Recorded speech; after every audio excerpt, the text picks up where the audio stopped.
கிறிஸ்துவுக்குள் பிரியமானவர்களே, கர்த்தரும் இரட்சகருமாய் இயேசு நீடி நாமத்தினாலே உங்களை யாவரையும் வாழ்த்துகிறேன். தேவனர்லி அப்பம் மினிஸ்ட்ரி சேனல் மூலியமாக உங்களோடு சந்திப்பதில் மிகுந்த மகிழ்ச்சி அடைகிறேன். தினம்தோறும் புதிய நாளுக்காக பரிசுத்த வேதாந்தத்திலிருந்து ஒரு வாக்குத்தத்தங்களை தேவ நாம மகிமைக்கென்று நாம் தியானித்து புதிய நாளுக்காக நாம் ஜெபிக்கிறோம். 29ஆம் சங்கீதம் 11ஆம் வசனத்திலே, கர்த்தர் தமது ஜனத்திற்கு பலன் கொடுப்பார், கர்த்தர் தமது ஜனத்திற்கு சமாதானம் அருளி அவர்களை ஆசீர்வதிப்பார் என்று எழுதப்பட்டிருக்கு. ஹல்லேலூயா. இந்த வாக்குத்தத்தத்தை நாம் தியானிக்க ஒரு நிமிடம் நாம் கண்களை மூடி ஜெபம் செய்வோம். அன்பின் கர்த்தாவே, உம்மை நன்றியோடு துதிக்கிறோம் சுகிம் ராஜா. அடியேனை மறைத்து பரிசுத்த ஆவியாரும் நீங்க உங்க பிள்ளைகளோட பேசுங்க. உங்க நாம மகிமைப்படட்டும். இயேசு கிறிஸ்துவின் பிதாவே, ஆமென். ஹல்லேலூயா. கிறிஸ்துவுக்குள் பிரியமானவர்களே, கர்த்தர் தமது ஜனத்திற்கு பலன் கொடுப்பார், கர்த்தர் தமது ஜனத்திற்கு சமாதானம் அருளி கர்த்தர் தமது ஜனத்திற்கு ஆசீர்வதிப்பார்.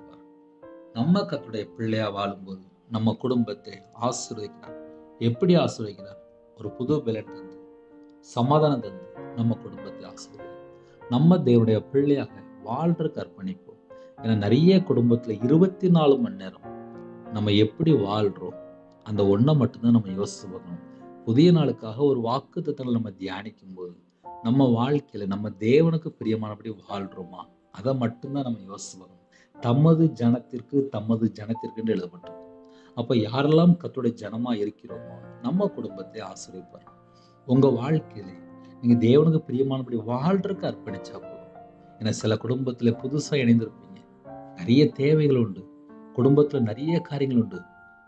சில குடும்பத்துல ஒரு வீடு கட்டுற காரியமா இருக்கலாம், பிள்ளைகளுடைய படிப்பு காரியமா இருக்கலாம், வேலை காரியமா இருக்கலாம், குடும்ப காரியமா இருக்கலாம். எதுனாலும் சரி, முதலாவது தேவனோட ராஜ்யத்தையும் அவருடைய நீதியும் எல்லாம் நம்ம ஃபர்ஸ்ட் தேவனுக்கு நம்ம முதலிடம் கொடுத்து தேடும்போது நம்ம குடும்பத்தை கண்டிப்பா ஆசீர்வதிப்பார்.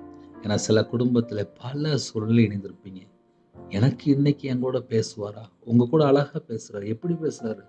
உங்களுக்கு ஒரு பலன் தருகிறார், உங்க குடும்பத்துக்கு ஒரு சமாதானம் தருகிறார், உங்க குடும்பத்தை ஆசீர்வதிக்கிறார்.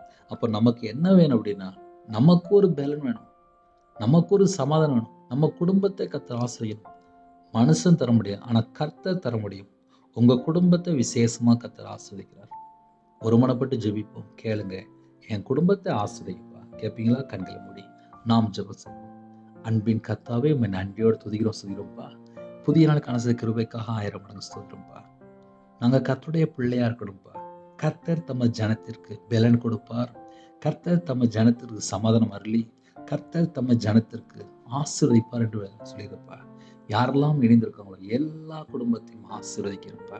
இந்த நாளிலும் புது கிருபையால் நிரப்புங்கப்பா. உங்களுடைய பிரசனத்தால் முடுங்க ராஜா, உங்களுடைய வல்லமையால் நிரப்பு ராஜா. ஜெப அபிஷேகம் தாங்க ராஜா, சத்துருக்குள்ள மேல அபிஷேகம் நிரப்பு ராஜா. ஆவிக்குரிய 9 கனிகளினாலும் ஆவிக்குரிய 9 வரனாலும் உங்க பிள்ளைகள் நிரப்புங்கப்பா. சத்துருக்குள்ள மேல அபிஷேகம் நிரப்பி ஆசீர்வதிப்பா. யாரெல்லாம் தாழ்த்துறோம் எல்லா குடும்பத்தையும் ஆசீர்வதிங்க. உங்களோட ரத்த கொட்டைகளை வேலடைத்து மூடி மறைத்து கர்த்தர் பாதத்துங்க. பிதா குமாரன் பரிசுத்த நாமத்தில் ஒவ்வொரு குடும்பம் ஆசீர்வதிக்கப்படட்டும். யாரெல்லாம் தாழ்த்துறோம் எல்லா குடும்பத்தையும் கர்த்தர் பொறுப்படுத்துங்க. சிறு பிள்ளைகள் முதல் கொண்டு முதியவர்கள் எல்லா குடும்பத்தையும் கர்த்தர் ஆசீர்வதிங்க. உங்க நாம மகிமைப்படட்டும். எத்தனையோ குடும்பத்தில் இணைந்திருக்காங்க, அவங்களுடைய மன விருப்பத்தை கர்த்தர் நிறைவேற்றித்தாங்க. யாரெல்லாம் யோசிக்கிறாங்களோ அந்த எல்லா காரியத்தையும் மாற்றி உங்க பிள்ளைகளுக்கு சமாதானம் தாங்க, புது பலன் தாங்க. யாரெல்லாம் தாழ்த்தணும் அந்த குடும்பத்தை ஆசீர்வதிங்க. இந்த நாள் முழுவதும் கர்த்தர் பொறுப்படுத்துங்க. நாங்க கர்த்தருக்கு பிரியமானபடி வாழணும். எங்க இதயத்திலே தேவையில்லாம பாரம் இருந்தால் எல்லாவற்றையும் எடுத்து போட்டுங்கப்பா. முன்னும் பின்னுமாக தேவதை நிப்பாட்டி கர்த்தர் பொறுப்படுத்துங்க. எல்லா குடும்பத்தை கர்த்தர் ஆசீர்வதிங்க. உங்க நாம மட்டுமே விடட்டும். உங்களுடைய ஜீவன் கற்பணிக்கிறோம். எல்லா வாசல் திறந்து ஆசீர்வதிங்க, பலகணிகளை திறந்து ஆசீர்வதிங்க, பண்டகசாலை திறந்து ஆசீர்வதிங்க. இயேசு கிறிஸ்து நாமத்துல ஒவ்வொரு குடும்பமும் ஆசீர்வதிக்கப்பட்டோம். கர்த்தர் பொறுப்படுத்துங்க. துதிகன மகிமையெல்லாம் ஒருவருக்கு செலுத்திடும். இயேசு கிறிஸ்து பிதாவே, ஆமென். God bless you. Thanks for watching. Please subscribe our channel. Click the like and share. Click the bell. God bless you.